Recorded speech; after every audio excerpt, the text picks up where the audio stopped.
Everyone has some interest in art. A painting, a picture, maybe you have many different pieces of art. Art is a big part of today's culture, and it began many years ago. Today I will inform you about my favorite style of art, which is chiaroscuro. We will explore the history of chiaroscuro, the art style itself, what makes it chiaroscuro, and view artists and works that provide examples of chiaroscuro. I have studied art for many years. It started with art classes, and then it moved on to art clubs, and I started visiting museums, and now I am in college getting an associate's in art. So why is this art style so appealing to me? Let's take a look. What is chiaroscuro? According to dictionary.com, chiaroscuro is Latin for light, dark.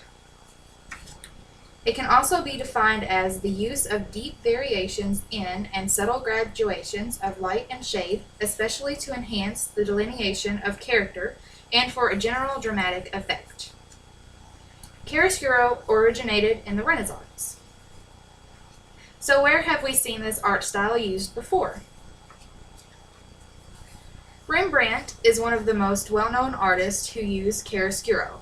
You can see the use of this style in his self-portrait that he painted.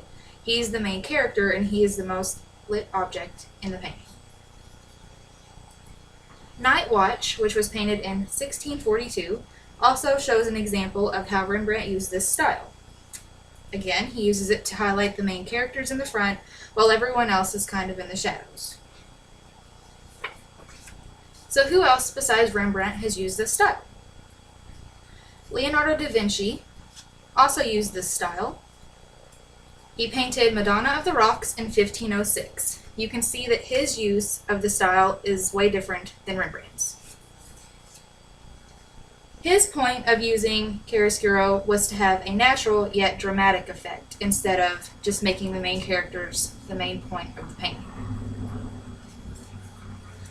According to Wikipedia, Caravaggio also used chiaroscuro, but he used chiaroscuro to create a different art style known as tenebrism. You can see the use of chiaroscuro in his artwork, The Entombment of Christ, which was painted in 1602 to 1603. So other than being used in historical pieces of art, is chiaroscuro still used today?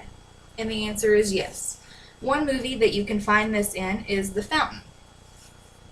According to tvtropes.org, other than The Fountain, this style is also used in the movie American Beauty. You can see that the main character is the center point of this scene. She is the most lit, and that is to put an effect on the drama that's going on in her life.